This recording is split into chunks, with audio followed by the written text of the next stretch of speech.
That's good. Oh, Mrs. Hudson, what are you looking for? Haven't you finished packing yet? Not yet, sir, but I'm getting along. Well, be as quick as you can, won't you? Indeed, I will. But his things do take a bit of collecting. Well, how about his chemical apparatus? He's very particular about that, you know. He'll have packed that himself by now.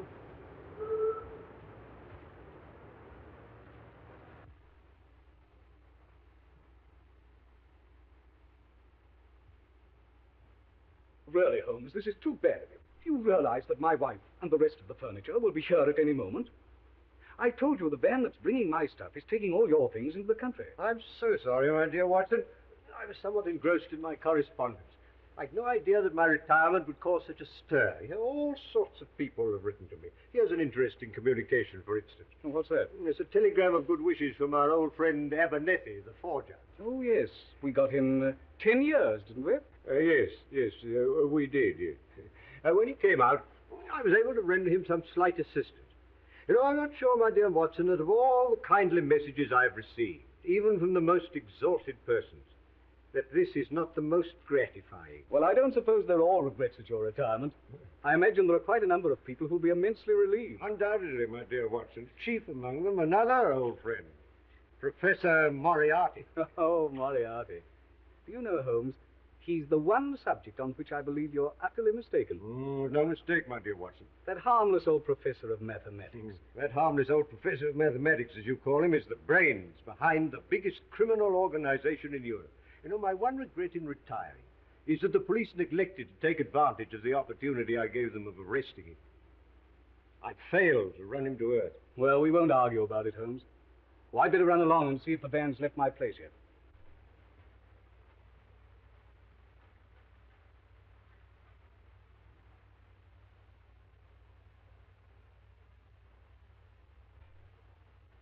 Excuse me, Mr. Holmes.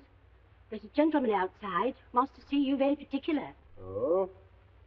What's the gentleman like? Well, he's an old gentleman and very tall. Ask him to come up. Yes, sir. Huh. Another well-wisher.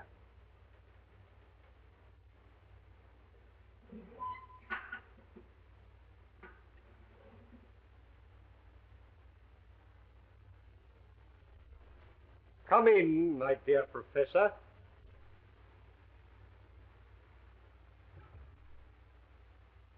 May I point out, Mr. Holmes, that it is a very dangerous habit to finger a loaded revolver in the pocket of one's dressing gown? It's a slight precaution, Professor.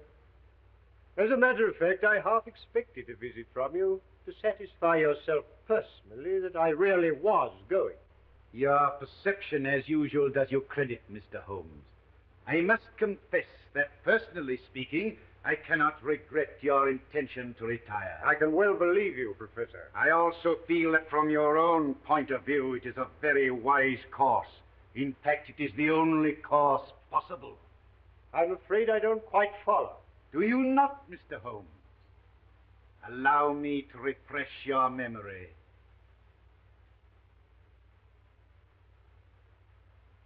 Listen, Mr. Holmes. On the 4th of January last, you crossed my path. On the 23rd, you incommoded me. By the middle of February, I was very much inconvenienced by you. And at the end of March, I was seriously hampered in my plans. The situation, in fact, had become an impossible one. That was my intention. Mr. Holmes, it has been an intellectual treat to cross swords with you. And I say unaffectedly, it would have been a great grief to me to have been forced to take any extreme measures. Danger happens to be part of my trade, Professor. Danger? It isn't a question of danger, but of inevitable destruction. Therefore, I say again, you are wise to retire. When you once get to the country, take my advice and stay there. And suppose I should reconsider my decision? You have my warning. I wish you a pleasant and permanent retirement.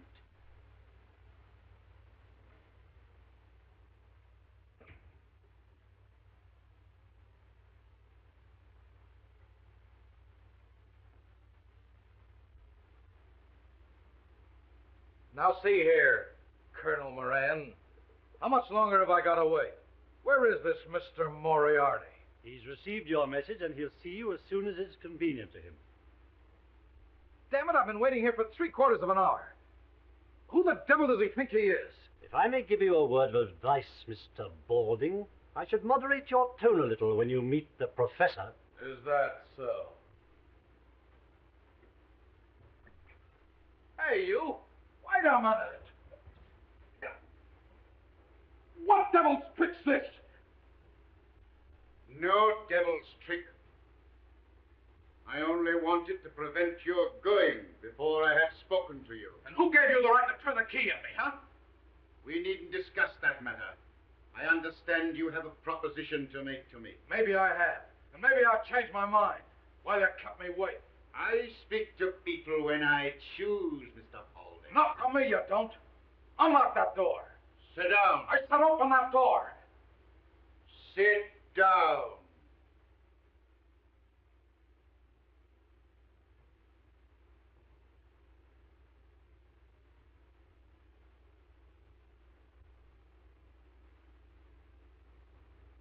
You are merely wasting time. You traveled here on a false passport, and the American police would be interested to know your whereabouts. So you will do as you're told. Okay, Mr. Moriarty. I understand you represent an American society which is anxious to remove one of its ex-members who is now living in this country under an assumed name. That is so. And you wish the aid of my organization. What do you propose to pay? $50,000. Reasonable. Now you will tell me all you know about this man, how you traced him to England, when he arrived here, and in what part of the country he was last heard of. Colonel Moran speaking. Yes, he's interviewing the professor now. Yes, we're quite satisfied with his credentials. It's simply a question of whether the professor decides to take up the case or not. I will take up the case, Mr. Balding, on one condition. Yes? That you place yourself entirely in my hands. Carry out my instructions implicitly and obey my slightest order without question. Very well. Good. You will now return to your hotel. You will make no move whatever until you hear from me. When's that likely to be? It may be a week. It may be a month. Rest assured you will hear from me. When I am ready, your orders will be delivered by hand. You understand? Yeah, I get you. Very well. You will now find the door open. Good day. Okay. I'm relying on you, Professor. Oh, by the way, don't forget...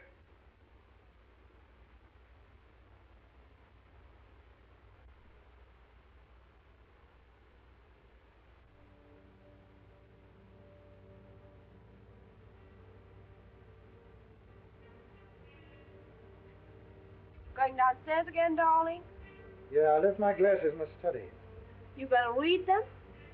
Yeah, for a little. I don't feel I'm going to sleep. You've been dreadfully nervy all day, dear. Is anything wrong? No, dear, nothing. I just don't feel I'm going to sleep, that's all. I see.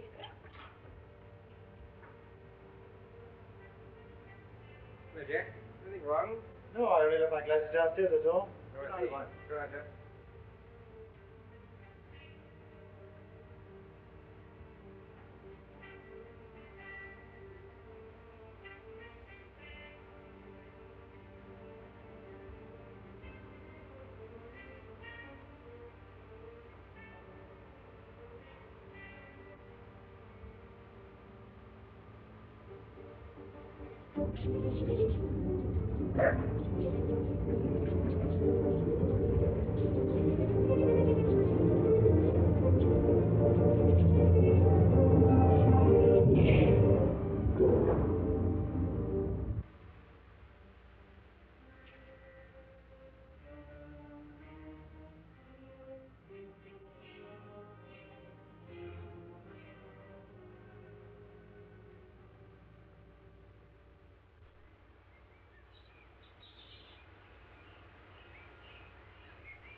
Mr. Holmes.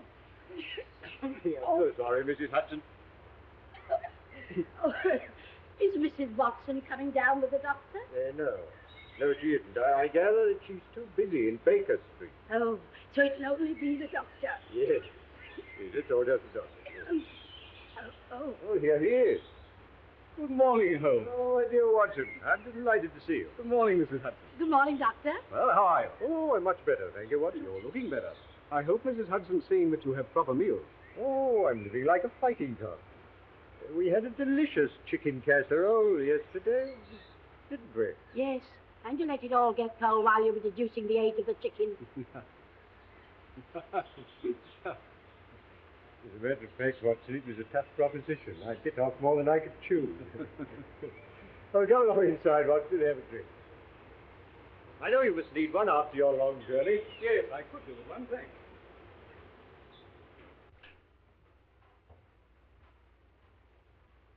Oh, this is very nice, Holmes. You'll help yourself, Watson. Thanks. It's sulfuric acid. You're developing a curious sense of humor, Watson. So, how's over there? Well, you settled in comfortably in Baker Street? As far as I can see, we are, but Mrs. Watson doesn't seem to think so. No. No, you've been moving things about a bit. Yes. Yes, you moved your shaving mirror over to the fireplace. Yes, that's right. My wife has a dressing table where we used to have. How did you know? My dear Watson, you're a man of precise habits and considerable regard for your personal appearance. Yes, I observed that whilst the right-hand side of your face is closely shaved, the further we get to the left, the more careless your shaving appears, till we come to the angle of the jaw where it is positively slovenly. I deduce, therefore, that you placed your shaving mirror where the light strikes on the right side of the face. The bed must obviously be across the end of the room, therefore the fireplace is the only place left which could produce that result. Amazing, Holmes. Elementary, my dear Watson. Elementary. Oh, by the way, I've got a letter for you. Oh, well, thanks very much. Hello. This is interesting. No? It is a letter from Porlock. Well, who's Porlock? Well, it's rather difficult to say. It's a gentleman of many aliases. It wouldn't be of any importance except for the artist. A link in the chain. It's a good way down the chain. Not a very good link.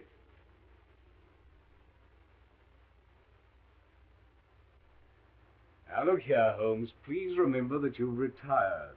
Twice he sent me advance information that has enabled me to prevent a crime. Whether it was his conscience that made him do it, or a £10 note sent to him by devious methods, I've never discovered. What do you make of that, Watson? I don't want to make anything of it. Put it in the waste paper basket. There's a good fellow. My dear Watson, I'm willing to put anything in the waste paper basket if I can do so with a clear conscience. I might never forgive myself if I did so in this case. What do you mean? I mean that something sinister is afoot, Watson. Just cast your eye over there. Obviously in cipher. Oh, how true, Watson, how true. I'm glad you've spotted it. Yes, there's only one word, Burlston. And then there's a series of numbers that obviously represent words. Probably taken from some book. Now, the point is, what book? Well, why doesn't the fool tell you? My dear Watson, send the key and the cipher in the same envelope as the cipher itself.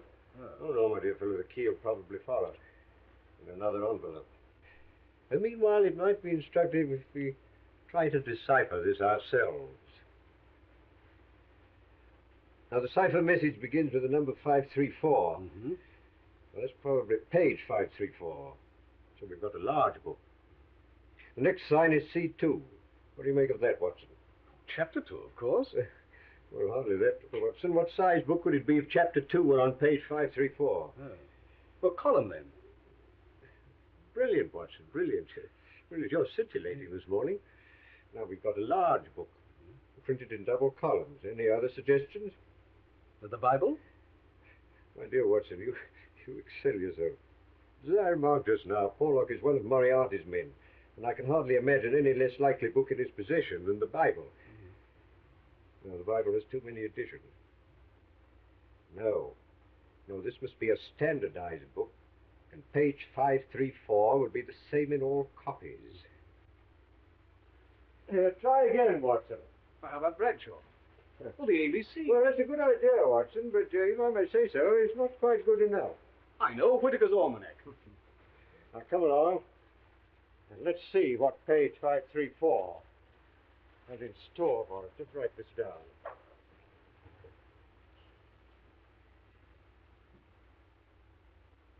Danger? Good, Watson, good. You got that down? Yes. Capital. Owner, Ralston Castle. What's it mean? It means, Watson, that some devilry is brewing against the owner of Burlston Castle. Excuse me, Mr. Holmes. Is Inspector Lestrade? Oh, Morning, gentlemen. Morning, Lestrade. I told him he wasn't to come worrying Mr. Holmes, but he said he'd arrest me if I didn't let him in. That's all right, Mrs. Hudson. That's all right. You understand, Inspector, that Mr. Holmes is retired. You're not going to drag him up to London. Oh, no, sir, I wasn't thinking of doing that. I called in to ask Mr. Holmes if he'd be good enough. Burlston? Oh, what's this, Mr. Holmes? This is magic. That's a cipher that Watson has just solved. Well, what's the matter, Inspector? Matter only that Mr. Douglas of Burlstone Castle was horribly murdered last night. What? Shot. Face completely blown away. So Porlock's message came too late. Porlock? Who's Porlock? And how can he prophesy murders? Camberwell postmark. Well, that doesn't tell us much. It tells you as much as you'll ever know, Inspector. I used to send him money to the Camberwell post office. Didn't you find out who called for it? No. No, I promised not to try and trace him. I gather he was of a rather shy, no, not to say retiring disposition. Oh, we can't waste any more time. Will you come over to Burlstone with me, Mr. Holmes? On the way, I'll tell you all I know. We're not going far, then. About 20 miles. You'll be back for lunch. I forbid it. I'd sooner go myself than let you go. Excitement's bad for you. I appeal to you, Inspector. He really ought not to go. My dear Watson, I appreciate your thought of it. I wouldn't dream of going if I were not convinced that Moriarty is behind all this. Not your Professor Moriarty? Yes, Lestrade, Professor Moriarty. My dear Mr. Holmes, you're beginning to see his hand in everything. Porlock is one of Moriarty's men.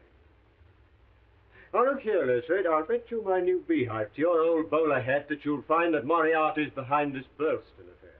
All right, I'll take you. Good.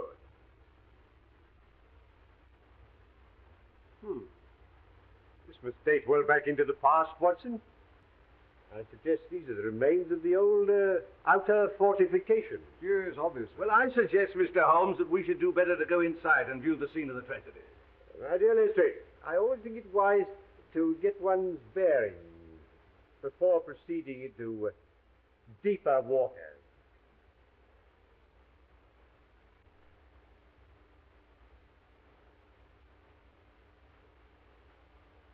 Lestrade, I observe that this moat has only recently been filled with water. Oh? How on earth do you know that, Holmes? My dear Watson, what kind of a tree is it that comes to maturity and blossoms in water? No. This water is a recent addition. Makes it much more difficult to get out of the window. Yes, Watson, or to get in. Possibly Mr. Douglas anticipated this crime. Inspector Griffiths. This is Mr. Sherlock Holmes. How do you do, sir? How do you do? Oh, this is my friend, Dr. Watson. How do you do? How do you do? Well, shall we get in? By all means, Inspector.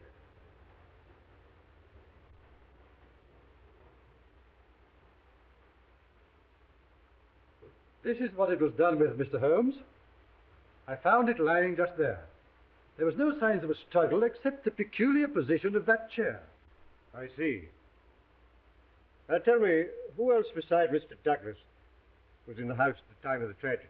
Mrs. Douglas and Mr. Cecil Barker, a friend of the family. Here you are, Mr. Holmes. Dear me, these are dreadful injuries. Must have been at point-blank range. Whoever did this didn't intend to miss. Well, one could hardly miss with a sawn-off shotgun. American, Pennsylvania Small Arms Company. You'll observe that the triggers are wired together. We got both barrels at once. And what do you make of this card, Mr. Holmes? VV341. It was found pinned to the body.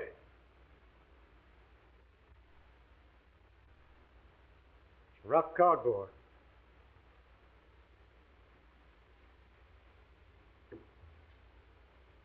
Not written in this room. This was done with a broad nib. These are fine. What does it mean, Holmes? You say the drawbridge is raised every evening, Yes, about sunset. and the tragedy occurred about 11:30. Yes. Obviously suicide. We thought that at first, sir, till someone pointed out this. What is it? A footmark. Yes, someone must have got out of that window. Who pointed this out? Mr. Barker, sir. Oh. Blood. Yes, his shoes must have been covered in blood from the state of the room. He undoubtedly swam the moat. Oh, hardly. It's not more than 3 feet deep anywhere. Oh. You've observed, of course, that someone has been hiding here. Hmm?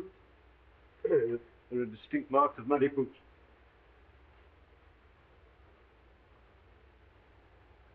When were these curtains drawn? At dusk. So the men must have got in after the curtains were drawn and before the bridge was raised. Yes, but I observed when I arrived that the moat doesn't extend right round the castle. The ruined tower at the end of the building is accessible without crossing the drawbridge. Yes, but the only way from the tower to this part of the house is through this solid oak door, which is always kept locked.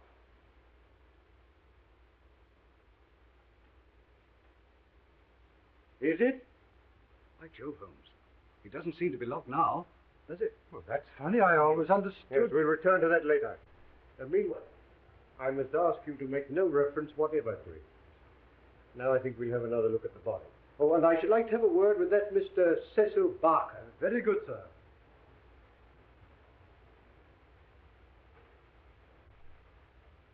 What do you make of this curious mark on Douglas's forearm, Holmes? Do you think it's a sign of some secret society? How would you say that was done, Watson? It isn't tattooing. No, it's a brand. It's been done with a red-hot iron. Very painful.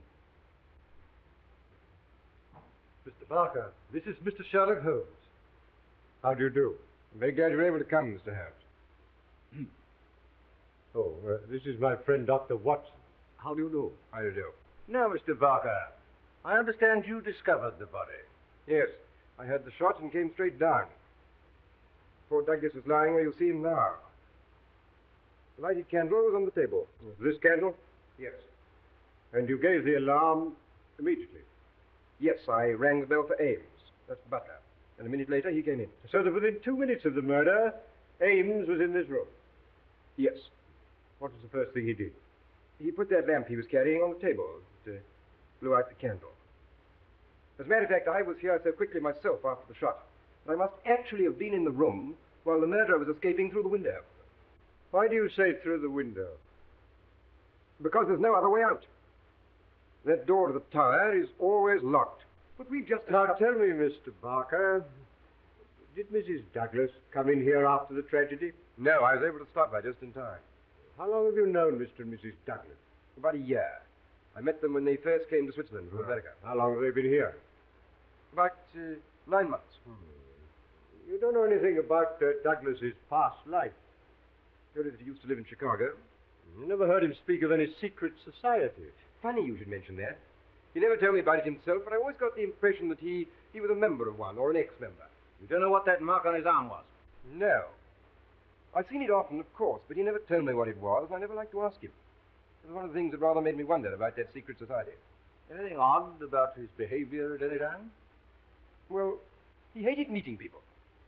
In Switzerland, he hardly ever moved from his chalet in the mountains. Rather made me wonder if somebody was after him.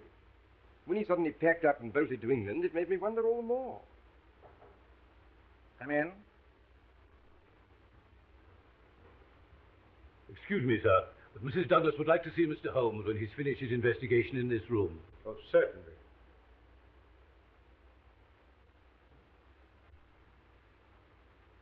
Mr. Barker, would you be good enough to tell Mrs. Douglas that I'll be with her in a minute? Oh, Ames, Yes, sir. as you're here, you may as well answer a few questions. Very good, sir. Regarding the tragedy, did you hear the report of the gun? No, sir. You know what these old houses are. Walls are a mile thick. Now, Ames, Yes, sir. when you entered the room, this candle was alight, I understand. Yes, sir. Where would Mr. Douglas have got it from? His bedroom, sir.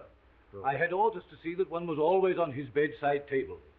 Had you put this one there yourself? Yes, sir. I remember he told me his old one had burned right down, so I put in a new one. Oh, it was a new one? Yes, sir. It hasn't been relit since the tragedy. No, sir. I'll vouch for that, sir. Ah.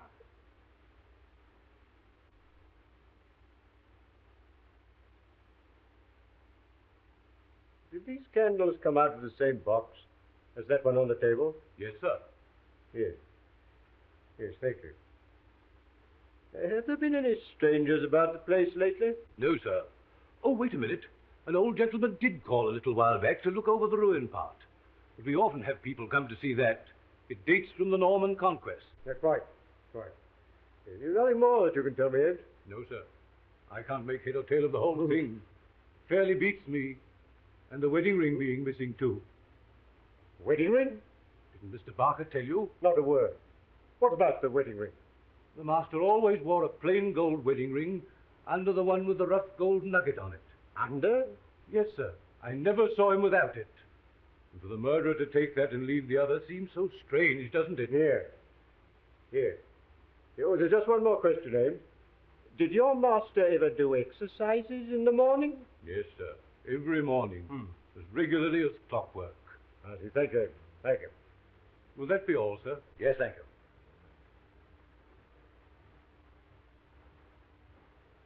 Well, Mr. Holmes, the most important point so far is that obviously this has something to do with the secret society. On the contrary, my dear Lestrade, I suggest that the most important point so far is that Mr. Douglas did exercises every morning. You can't be serious, Mr. Holmes. Mark you, I don't mind you asking all these questions about exercises and candles, but I can't see how they help to clear up what we're investigating. I suppose, Lestrade, you're quite clear in your mind what you are investigating. The murder of Mr. Douglas, of course. Capital. Capital. I've told Mrs. Douglas that Mr. Holmes will see her. Thank you. Now, I'd like to ask you one or two questions, if you don't mind. It's better. Did you know Mrs. Douglas before her marriage? No. But you've seen a good deal of her since. What are you suggesting? You've seen a good deal of him. I'm not suggesting anything. I'm here to get facts. Did Mr. Douglas entirely approve of your friendship with his wife? I refuse to answer. I suppose you realize that your refusal indicates that you've something to hide? I've got nothing to hide. I can't help what it indicates, Stephen. Now, look here, sir. It won't do any good to adopt that attitude. All right, I'm sorry. I know you're only doing your duty. As a matter of fact, I may as well tell you. Poor Douglas did have one fault, and that was jealousy. He liked my being here, but if Etty, that's Mrs. Douglas, and I had too much to say to each other, he used to go off the deep end and say the wildest things. But I assure you that no man ever had a more faithful wife than Etty, or a more loyal friend than I. No doubt. Still, the fact that his wedding ring is missing rather suggests that the marriage and the tragedy were in some way connected. I've no idea what it suggests. But if you're insinuating there was anything between me and Mrs. Douglas, you're on the wrong track, that's all. I don't think I have anything more to say to you. Any more questions, Mr. Holmes? Not at the moment, Lestrade, no. It immensely adds to the zest of an investigation when one is in conscious sympathy with the historical atmosphere of one's surroundings. May I commend this little book to your attention? History of Burleston? Ha! I've got something better to do than to read that sort of stuff. Well, that's a pity, Lestrade. It's a pity, because you'd see here that this castle was erected in the 5th year of the reign of James I. And there are various associations of interest connected with this ancient building. I don't doubt it, but that's got nothing to do with us. Breadth of view, my dear Lestrade, is one of the essentials of our profession.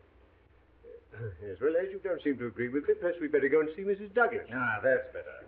I'll show you the way.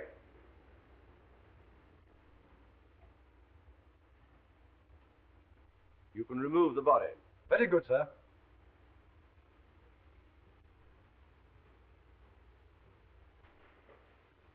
Etty. You've met Inspector Lestrade. This is Mr. Sherlock Holmes. How do you do, Mr. Holmes? How do you do? Well, may I present my friend, Dr. Watson? How do you do? It was good of you to come, Mr. Holmes. Not at all. I hope I may be of service to you. Won't you make yourself comfortable? Well, I think I shall leave you now. If you want me, I shall be in the garden.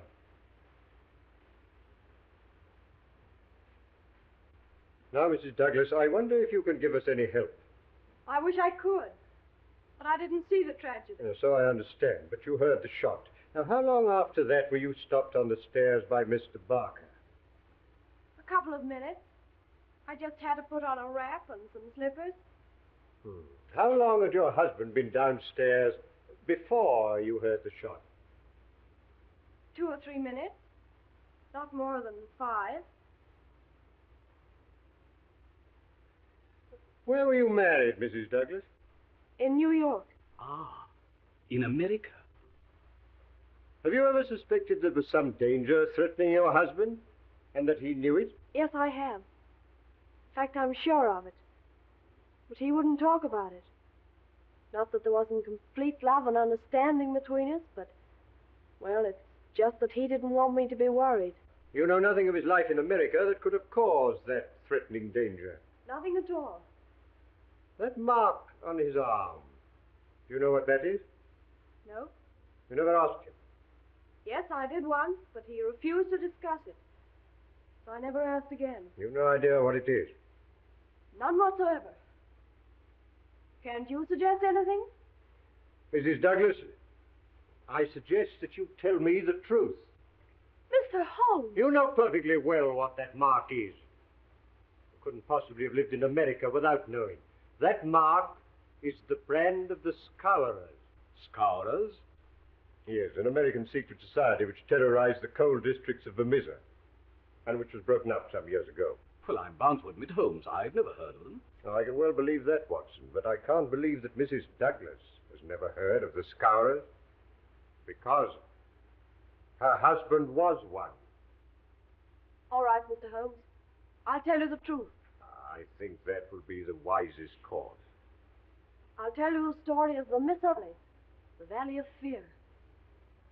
2 years ago, I lived at Vermissa with my father. We used to take in boarders occasionally. Then one evening, I went down to the depot to collect a package, and I met a young man who'd just come off the train. His name was Murdoch, and he was looking for lodgings. The minute I set eyes on him, I knew he was the one man in the world for me. I told him about our place, and he said he'd call later.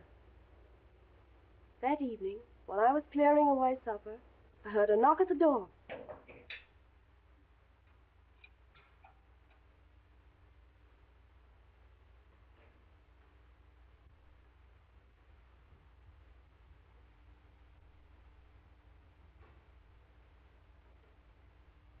So you've turned up, Mr. Murdoch. I sure have. I kind of make it a habit to keep my word.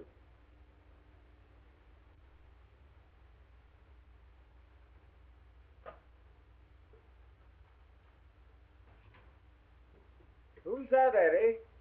Someone to see you about a room, Dad. Etty, so that's your name, is it? Mine's Jack. This is Mr. Murdoch. He wants to board with us. It'll suit me fine. Well, take your things off. Thanks. I dare say we can fix it. $20 a month for the terms. Well, that's all right for me. I better give you my first month. Okay.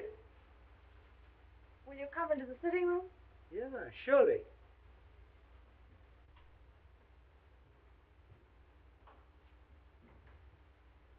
Well, this looks pretty good to me. Won't you sit down? You know, I don't think I'm going to feel homesick. Oh, we're trying to make you comfortable. Don't you worry, Etty. This is going to be more like home than any place I've been in since I come to the States. Oh, you're not American then? No, as a matter of fact, I was born in England, but I've been here the best part of my life. Oh.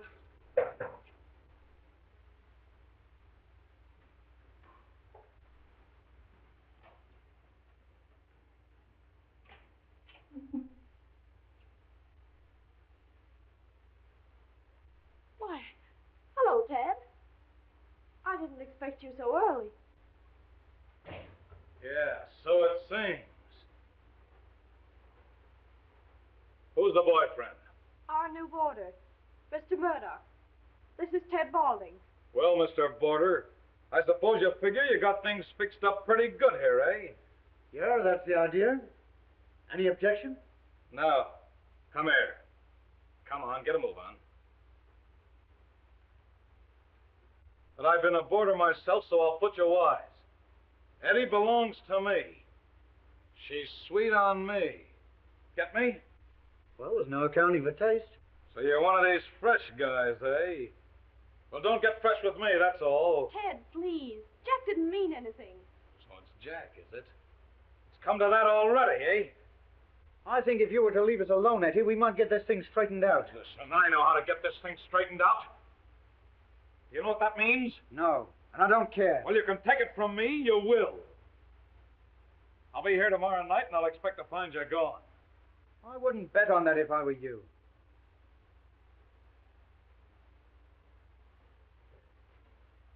You'll be sorry you ever came here before I'm through with you. Get out. Why, you're not going, Ted?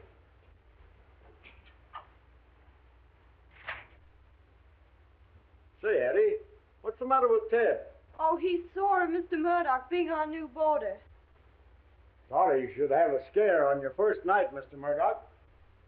Scare? You don't think I'm scared of that, do you? Most people are. Well, I'm not. Who the devil is he, anyway? He's one of the bosses of the Scowrers. The what? The Scowrers, a society of murderers and blackmailers. The ancient order of freemen, they call themselves. Oh, baloney. The freemen are to be found in every town in the States. It's a society for charity and good fellowship. Not here, it ain't. It's just a murder gang. Well, then why don't they bring them to justice? Tell me that. Because no one dares give evidence against them. Juries don't dare to convict. The judge has to do as he's told, and the police are all square. Say, you're just trying to kid me. I don't believe a word of it. Aren't there 50 murders to prove it? Is there a man or woman in the valley who doesn't believe it? Well, you don't scare me. You see, you don't know me. And you don't know McGinty and his gang. McGinty, eh? That's queer. I've got a date with that guy this evening. McGinty? What have you got to do with McGinty? Well, I've got to report to him. You see, I happen to be a freeman myself. What? What? You a freeman? Then you don't stay here another minute. Here's your $20 back. I wouldn't have you for $100 a week. But you can't turn them out now. Oh, can't I? I'm telling you, I got no use for these freemen. It's bad enough to have one hang around Eddie. I'm not going to have another for a boarder. You get out of here tonight. Well, tomorrow morning.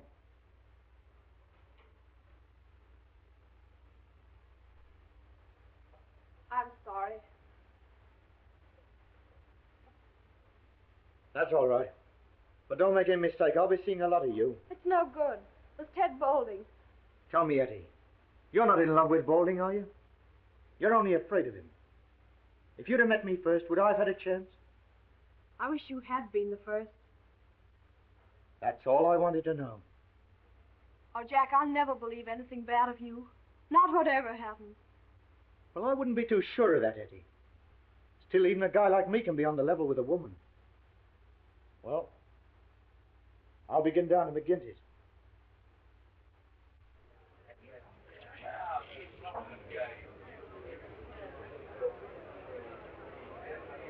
Whiskey. Well, stranger, I don't seem to call your face to mind. No, I'm new here, McGinty. Counselor McGinty to you. Well, I'm sorry, Counselor. I was told to come here by Brother Scanlon, Assembly 341 permission. I drink to your health and our better acquaintance. Oh, it's like that, is it, Mr. Murdoch? I'd like to look a bit closer into this, Mr. Murdoch. We don't take people on trust in these parts. Let's have a little talk in private. Yeah. You mind stepping through that door there?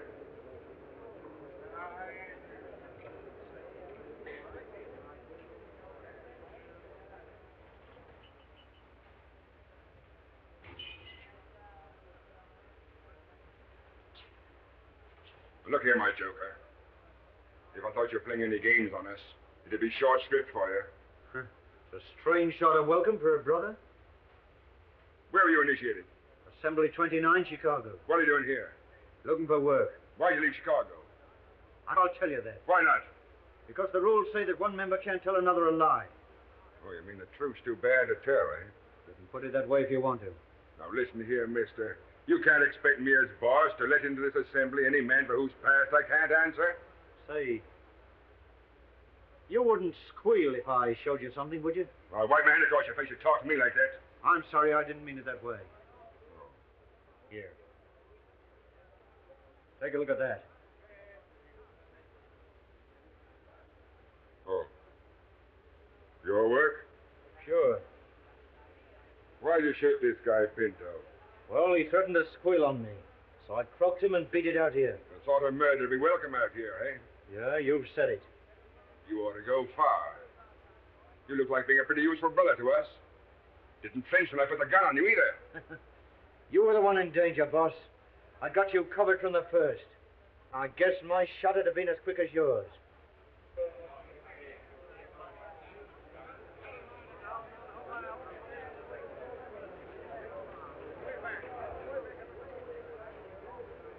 So you got here first, did you? I want to have a word with you about this man. Yeah, you say it right now. I'm here. I'll say it how and when I please. I'm content to leave it to you to judge between us, Counselor. Well, what is it? Well, a young lady. I think she's free to choose for herself. Is she? As between members of the assembly, I should say she was. So that's your ruling, is it? Yes, it is. Were you thinking of disputing it? You'd back a newcomer against me, would you? Well, you're not boss for life, Jack McGinty. And let me tell you this. When it comes to the voting... You've been asking for it a long time, Baldy. Now you've got it. I've got nothing against you, boss. All right. Now, we can't have bad blood between brothers. Go along in the bar, and I'll buy about the drink.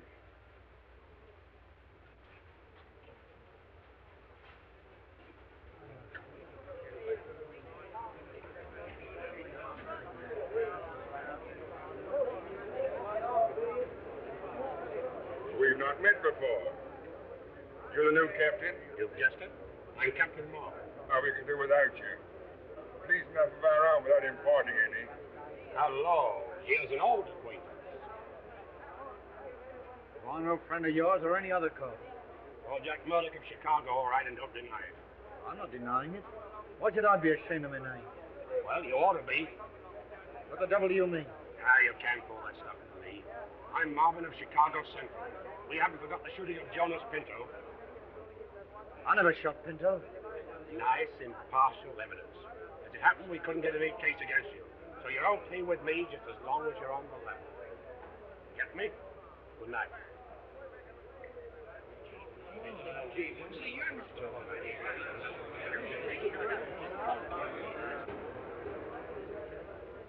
Well, boys, here's a new brother from Chicago. We'll just have drinks all round, and then we'll swear him well and truly into the assembly. We got a special initiation here in Vermissa Valley, and you can't be one of us till you've been through it. That's okay with me.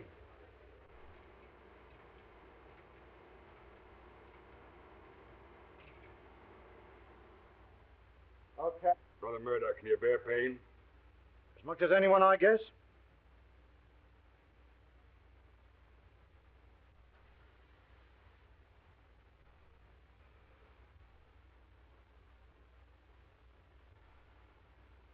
Well done, brother.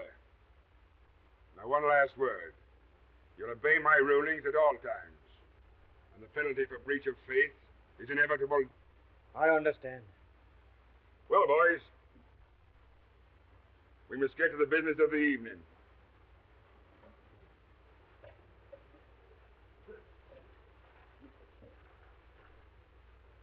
There's a man in this town who needs trimming. And it's up to you to see that he gets it. I'm speaking of James Stanger, editor of the Herald. You seen how he's been panning us again in his dirty rag? Why don't we bump him off? That might cause more trouble than we need ask for. But I guess you can give him a pretty severe warning. Will you take care of that, Balding? Sure thing. I'll take Van Schust along with me. And you, Mansell? And, you, Gower? Okay. And, yeah. You'd better come along with us, Murdoch. We'll see the kind of stuff you're made of. That's okay with me. Come on, let's go.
He's as near dead as we want.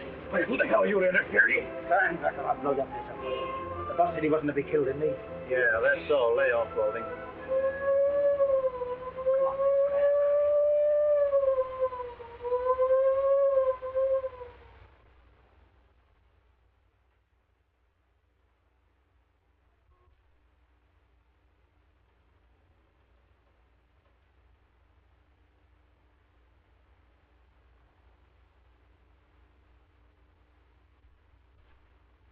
Oh. I'm sorry, Counselor. I'm not much of a visitor, Murdoch, but I thought I'd stretch a point in your case. I'm honored. But how'd you know I was here? I only came this morning. It should be enough here that I do know. It may be enough for most men, but not for me. So you're a queer guy. Scanlon told me, if you must know. Lives here too, so he says. Yeah. Have a drink. Sure.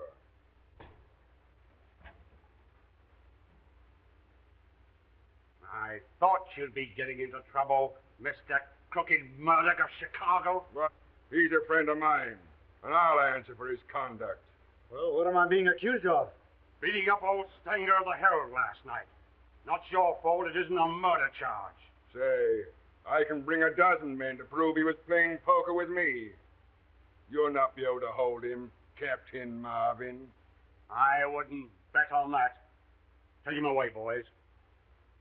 Any funny business, shoot him.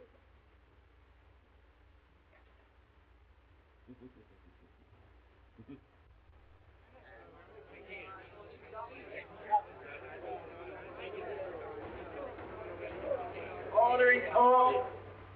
Do you find the prisoner, John Murdoch, guilty or not guilty? Not guilty.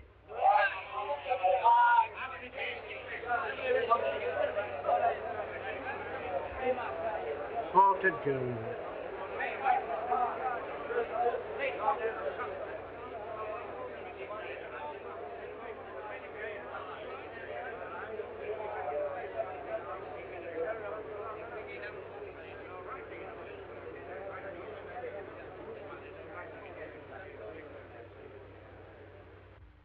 You see?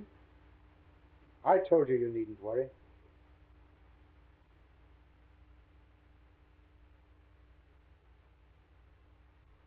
You see, Mr. Holmes, I'd fallen desperately in love with Murdoch by this time. Broke my heart to find him going from bad to worse. But he was always straight with me. I see. And was Murdoch taken completely into the confidence of the Scowrers? Yes. In 6 months, his name was a byword in the valley. People were as scared of him as they were of McGinty. Pray proceed, Mrs. Douglas. One night, he and another man were sent to shoot one of the most respected pit managers in the valley. I felt something awful was going to happen. I didn't know just what.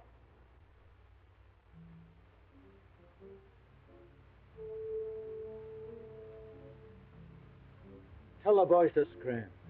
Okay, boy. Now then, Baldy. As soon as we get this going, you come back to these bushes and cover the door. He's got to come out when he finds a place of light. And where are you going? Don't be a sap. I've got to cover the back, haven't I? Come on, let's go. Okay.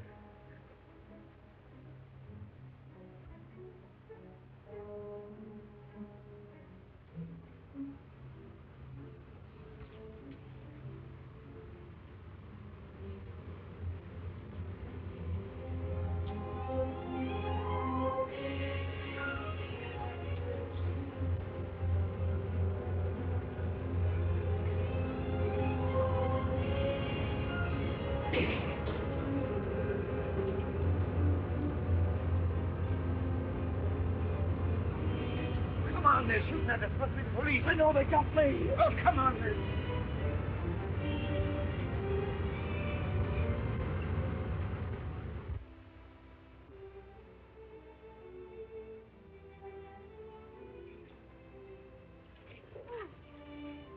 I'm sorry, Eddie. I didn't hear you come in.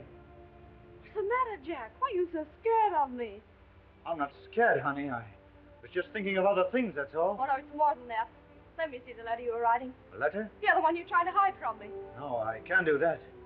It's secret. It's the business of the society. You know, when you come in, I thought you might have been a detective. Oh, Jack, can't you give it up? That's what I've come to ask you. I heard about last night. Help me get away from this terrible place, this valley of fear. No, I can't do that right now. They'd never let me get away knowing as much about them as I do. Still, maybe in 6 months' time I could find a way. 6 months? Is that a promise? Perhaps 8 months. Anyway, within the year. Oh, darling. You see, I felt happier after his promise. Did he keep his promise? Did you leave in 6 months? It wasn't a matter of months, Mr. Holmes, but hours. That same afternoon, I was just going upstairs when I heard someone come to the door.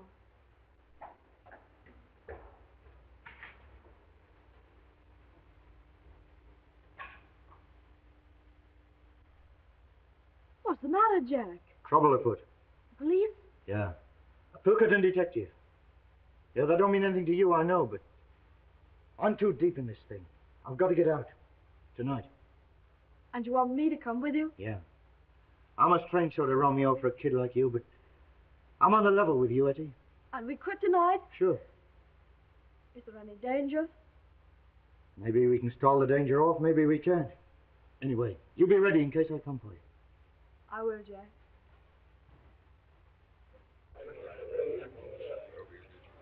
Boss, I've got some bad news. What sort of bad news? Well, I can't tell you in public, but let me collect a few of the boys and go into your room and discuss it. Okay, carry on. Holding, Cormac, you go. Gower. Mansell, come into the boss's room, will you? Yeah, and you too, Willoughby. Okay.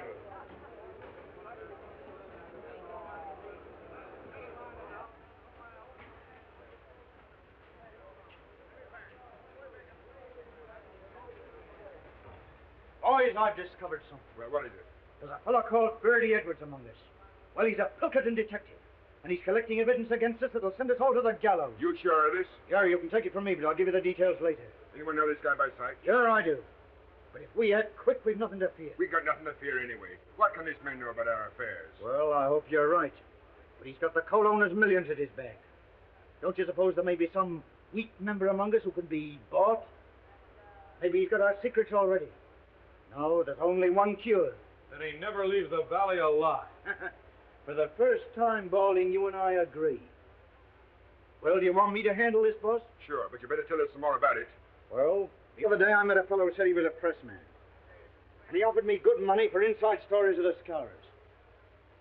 Although his face was familiar, somehow or other I couldn't place him. I know now that that was Bertie Edwards. I made a few inquiries and found out he was living at a place called Hobson's Patch, under the name of Steve Wilson. Well, we'll just bump him off quick. No, I've got a better plan than that. Well, what is it? I'll go over to Hobson's Patch this afternoon and locate him. I'll tell him I'm a Scourer, and I'll offer him the secret papers of the society for a price. Only as I can't hand them to him in the street, he's got to come to my place to collect them. That'll fetch you. Well? Well, surely you can handle the rest yourself. Only once Mr. Bertie Edwards comes to my place, I don't think he'll leave it again alive, somehow.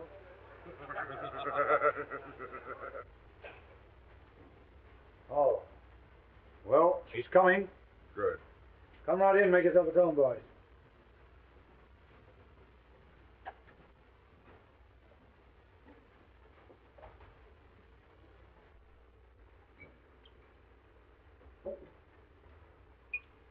You think he knows much?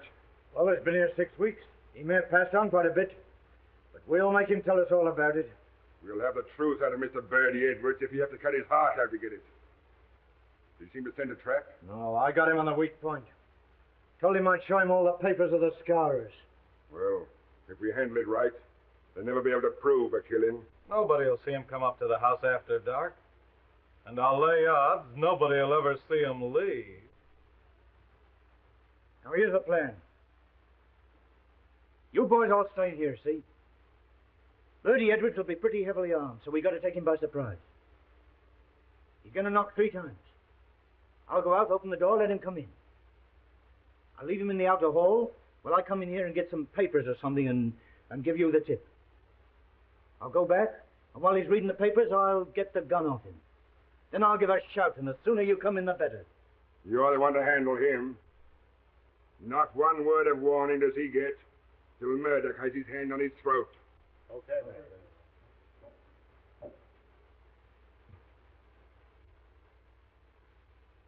Pity you haven't got shutters on your windows. Don't you worry, we won't be spied on. Perhaps he won't come. He's as eager to come as you are to see him. He may be here any minute. Now keep quiet. Not a movement till I give you the sign.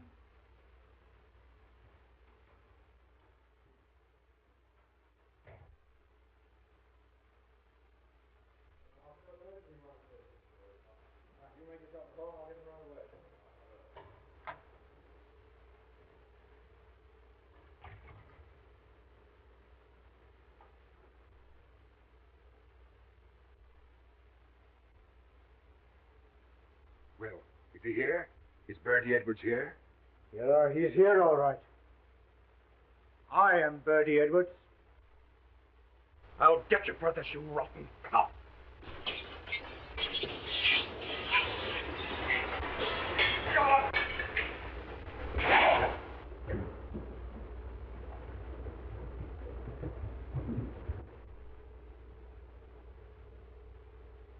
There are 40 armed men around this place, so you can figure out what chance you've got. You dirty, stinking double-crosser. There's something I'd like to say to you fellas before we part. Next time we meet, you'll all be in the dark. Well, I can put my cards on the table at last.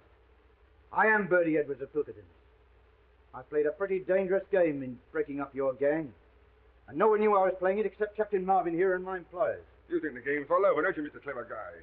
Well, let me tell you this. You'll be hunted down wherever you go to. The scourers will get you even if you go to China. Yeah? Well, I'll take a chance on that. You all fell for my supposed criminal record just as I thought you would. I've stopped as many crimes as possible. How many times have you fellas been to get your man and found he's gone to someplace else?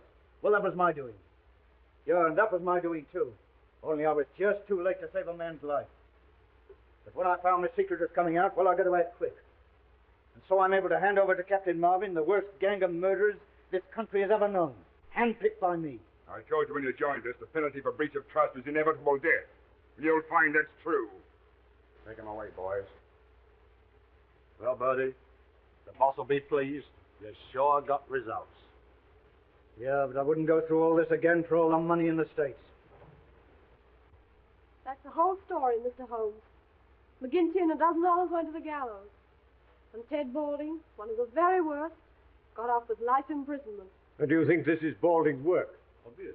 Obvious. I'm certain of it, too. We wandered around and finally settled in Switzerland. And then one day my husband got a cable saying that Balding had broken jail and was believed to be in Europe. My husband must have got wind of something because we packed up in a few hours. And now? I see. McGinty proved himself to be right. Yes. Oh, Mr. Holmes, if you'll pardon me, I'll go and get some fresh air. This has all been terribly upsetting. Naturally, Mrs. Douglas.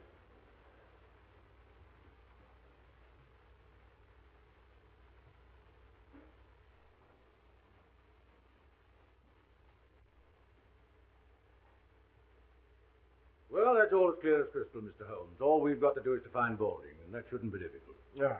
They may even have got him by now. Well, I'm going to slip over to the station for a few minutes. I suppose you won't be leaving just yet a while. No. With your permission, no, not yet. That's all right. I'm afraid you've lost your beehive, Mr. Holmes. Nevertheless, you'll oblige me by taking care of that bowler hat of yours, Lestrade.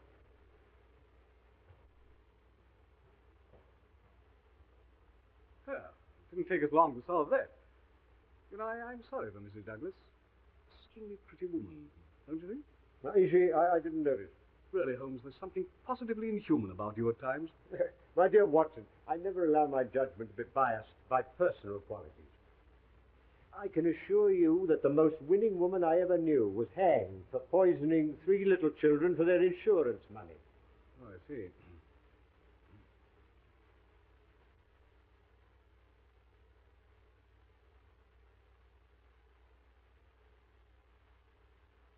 Oh, eh?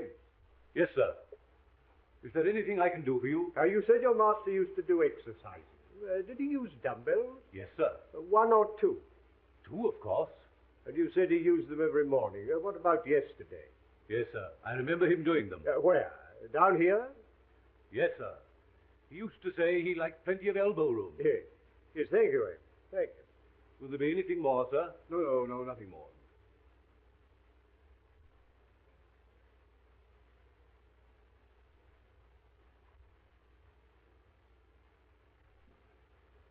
Seriously, Holmes, this is all very simple. What's to prevent our going home to lunch? Only that I'm rather concerned about the missing dumbbell, Watson. Dumbbell? Yes. Yes, I'm not referring to the good Lestrade, whom I'm aware has gone to the station, but to the equally solid article used for developing the muscle. One usually looks for them in pairs, my dear Watson. I can only account for one. No, this is by no means a simple case. What complicates it still more is where does Moriarty come in? He doesn't. Balding murdered Douglas, and it's Lestrade's job to find him. My dear Watson, you appear to have forgotten that only this morning we decoded a message from one of Moriarty's men foretelling this tragedy. Oh, yes, of course. Yes, so we did. Well, what's the next step, Holmes? You can lend me your umbrella. Umbrella? Here. But it's not raining. How true, Watson, how true. Nevertheless, I should like it. You brought the one with the crooked handle, didn't you? Yes, I left it in the hall. But that's a wretched weapon, Holmes. Take my revolver. No, my dear fellow. There's no danger. If there were, I'd ask for your help. No, I'm not thinking of doing any shooting, Watson. Just a little fishing. Fishing? Yes. Yes, I want to see what the moat has to offer us. Oh, I see. Fishing. I'll go and fetch it.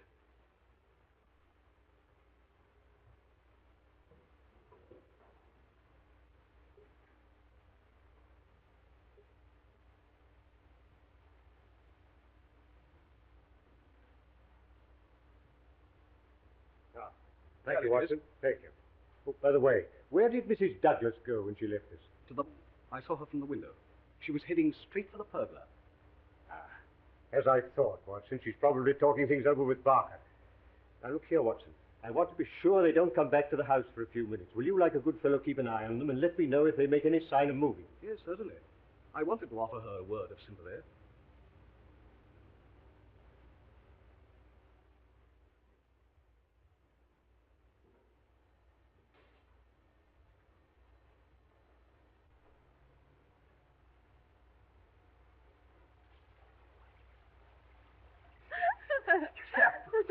I don't know how I kept my face straight during my examination. Poor Holmes. He's bitten off more than he can chew this time. You should have seen me as a broken-hearted widow. If you'll pardon me, Mr. Holmes, I think I'll take some fresh air. This has been so terribly upsetting. Oh. Look out. Dr. Watson, would you mind coming and speaking to Mrs. Douglas? I was about to offer my condolences to Mrs. Douglas, but they appear to be superfluous. As a matter of fact, she wants to ask you something. Yes. I feel the gravity of the situation calls for some explanation.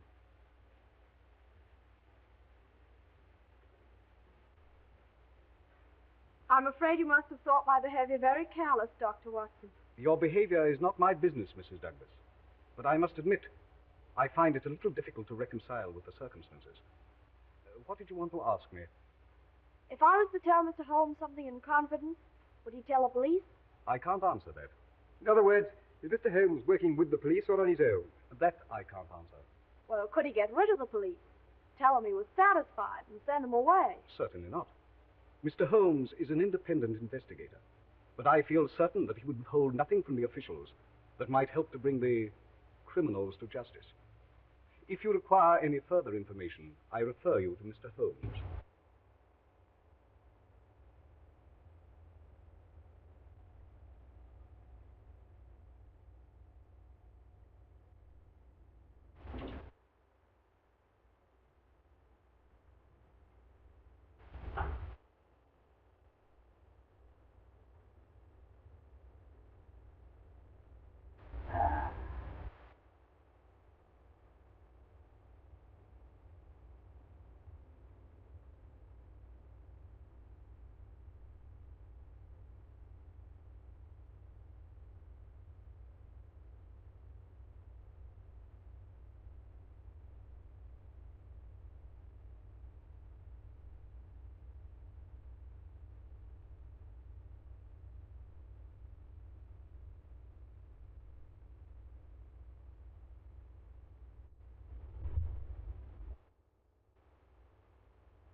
I'm bound to admit, Holmes, I agree with you. This case isn't so simple after all. Oh, on the contrary, my dear Watson. To me, it becomes clearer every minute. But don't worry. I think I can put you on the right track. I should indeed be grateful. Now, the murderers... Oh, there's more than one?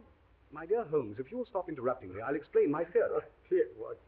I'm so sorry. I apologize. Please don't mention it. So you have a theory? Well, it's more of a certainty than a theory. How good. I'm all attention. From the first, Barker's account of the tragedy didn't satisfy me. No. I noticed that. I came to the conclusion he was telling lies. Half-truths, Watson.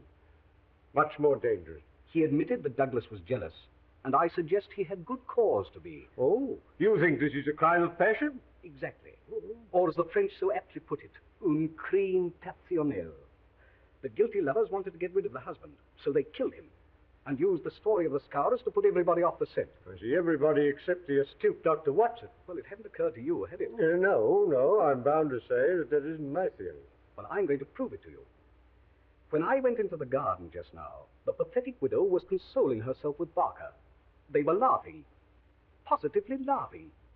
That confirms it, doesn't it? Oh, yes, sir, that confirms it. And what's more, she wanted to ask you something in confidence. No, Watson. No, I want none of their confidences. It's always awkward when it comes to an arrest. Then you agree with me. You think they're the murderers. My dear Watson, there's an appalling directness about your questions at times. Of course they did it. Why, she didn't even come into the room when she heard her husband was dead. If I'd had my head blown off, I should think it very odd if my wife didn't come and look at me. It's not so odd as you may think, Watson. You remember that I was puzzled about Douglas only using one dumbbell? Yeah? Yes. I found the missing one. Then everything's all right. And it's led to a discovery which has solved the whole problem. Solved? As we've been listening to a tissue of lies, Watson. The whole story of the tragedy as told by Barker is a lie. And as Mrs. Douglas supports it, she must be lying too. Now, Barker swears that when he entered the room, he found Douglas lying dead with this candle burning on the table. He also says that immediately, now mark this, Watson, immediately he rang for Ames, who entered the room carrying that lamp and at once blew out this candle, all within the space of 2 minutes. Ames corroborates this, but he also says that the candle which Douglas brought down from his bedroom, this candle, was a new one, out of the same packet as these. Now, what sort of a candle is it, Watson, that burns that amount in a few minutes? By Jove, Holmes, I believe you've got it. And moreover, if Barker's story were true, the assassin had less than a minute in which to remove 2 rings and replace one. Remember, the wedding ring was under the other one. Pin that card to the body, cross the room, and make good his escape. No, Watson, it's false, every word of it. Oh, that's a kindly thought, Ames. Oh, Ames, can you remember what kind of shoes Mr. Barker was wearing when you found him in here after the tragedy? Yes, sir. Bedroom slippers. And a nice mess they were in.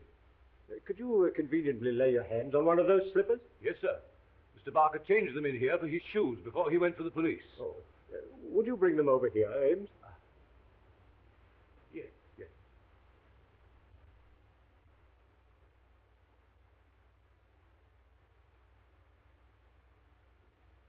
Here they are, sir. Thank you, Ames, thank you. You needn't wait.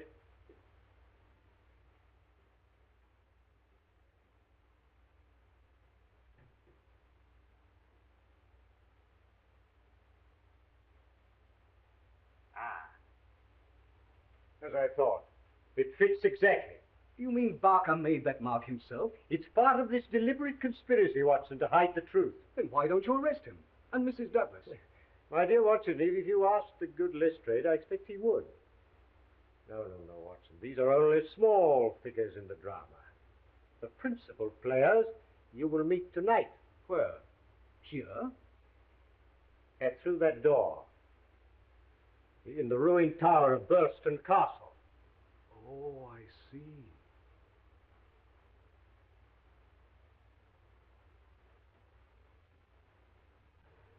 It's 46 miles to Burlston, Moran. We are due there at midnight. Is the car ready? Yes, we shall do it comfortably. Good. Now we'll leave the car in the Burlston lane about 200 yards from the castle. You will remain with it. I will go over to the tower and fetch Balding out of his hiding place. I suppose there's no question of your finding it. You won't dare use a light, you know. No question at all. I took my bearings exactly when I examined the place a week ago, made out a plan, and sent it to Balding. It was a stroke of genius on your part, Chief. Not at all, my dear Colonel. The one place the police would never think of looking for Balding is on the premises where Douglas was killed. Had he tried to escape, they would have caught him. As it is, we can quietly spirit him out of the way. Come, Colonel. It's time we made a start.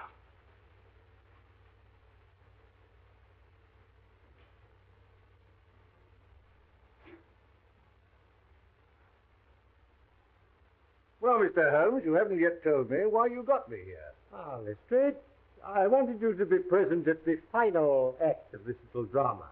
What, you mean you found Balding?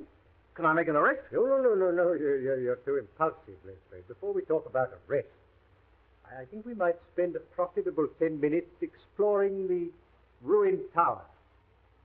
You're not trying to make a fool of me, Mr. Holmes. No, certainly not, Lestrade. But my good friend Dr. Watson will tell you, there are times when I cannot resist a touch of the dramatic.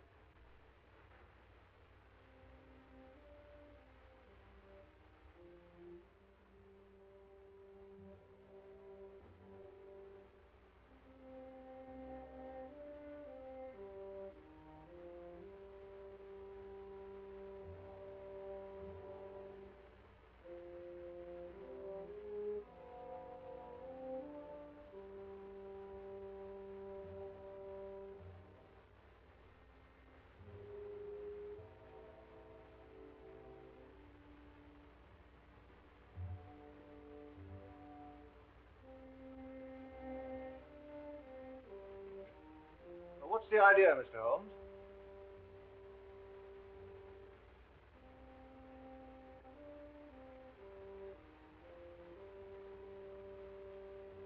Come out, Mr. Douglas. Douglas? Well, what on earth are you talking... Mr. Holmes, I believe. Let me introduce Mr. Douglas of Burlston Castle, otherwise known as Bertie Edwards. But Douglas is dead. Oh, on the contrary, my dear Lestrade, as you see, he's very much alive. But I don't understand, Mr. Holmes. Who is dead, then? Will you explain to the inspector, or shall I? Well, you've done very well so far, Mr. Holmes. You go ahead. Well, Lestrade, this is quite a simple case. May be quite simple to you, Mr. Holmes, but how did you arrive at this solution? By means of a partially burnt-out candle and a missing dumbbell. Now, the candle proved that Barker had been in the room with the dead man for at least 40 minutes before he gave the alarm. And I had to ask myself, what was happening during that time? What was Barker doing? Yes, I'm afraid that's a point I missed, Mr. Holmes. Ah, well, that's not the only point you've missed, my dear Lestrade. Now, Mr. Douglas was being hounded by the Scarers, who'd sworn to kill him. So he retreated to this castle, where he took every precaution against intruders. But Balding succeeded in entering during the day, unseen. That night, he attacked Mr. Douglas with a knife. It was knocked out of his hand, so he had to use the noisier weapon, the shotgun, which in the struggle went off, killing Balding and mutilating him beyond recognition. Oh, I see. Oh, well, that answers your question, Lestrade. But what about Barker? Barker, my dear Watson, on hearing the shot, came down at once.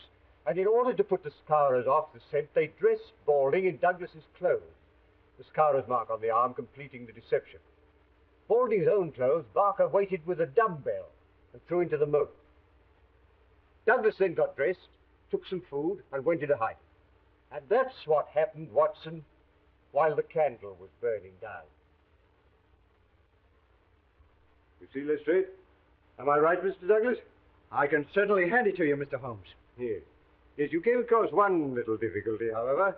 When you placed that gold nugget ring on Balding's finger, you intended to place your wedding ring there also, eh? But you couldn't get it off, could you? No. Though I've been in a country where wedding rings slip off pretty easily, mine wouldn't. But how did you guess that Mr. Douglas was concealed here? It isn't a question of guessing, my dear Lestrade. The clue was supplied by that interesting little book on Burlston Castle that I once offered you. A clue which was amply confirmed by the equally interesting plan I found in the pocket of Balding's coat. Amazing, Holmes. No, simplicity itself, my dear Watson. Well, now that the case is complete, I suggest we go over to the house and discuss Mr. Douglas's position. No, you're too hasty, Lestrade. I haven't yet introduced you to the principal figure in this drama, the brains behind it all. Not your Professor Moriarty, surely. Moriarty? Well, who's he? My friend Dr. Watson will tell you later. Come, gentlemen, we must lose no time.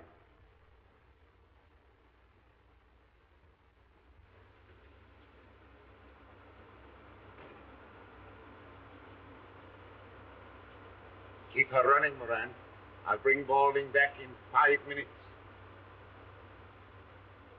Look here, Mr. Holmes, you can't expect me to believe in this Moriarty theory of yours. Moriarty's no theory, Lestrade, but a very great fact. Oh, well, we owe you a good deal. I suppose I must humor you.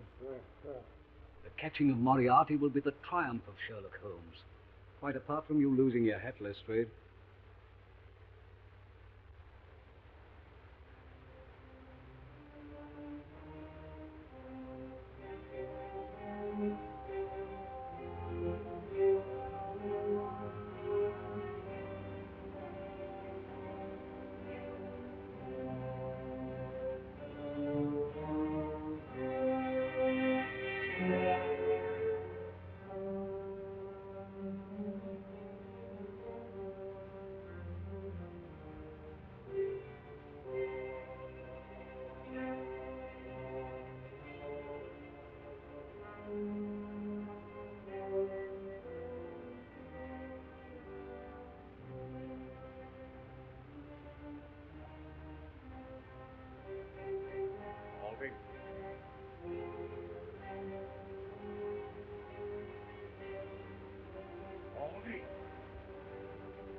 Balding failed to carry out your instructions, Professor.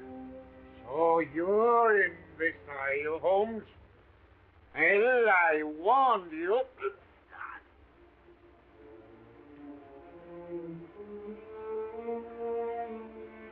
You're under arrest, Moriarty. On what charge? The attempted murder of Mr. Douglas here. Our paths have crossed for the last time, Moriarty. The handcuffs on him, Lestrade.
heavens, Holmes. It's a long drop. Yes. Yes, it's rather more than that required by law, I fancy, my dear Watson, but equally effective.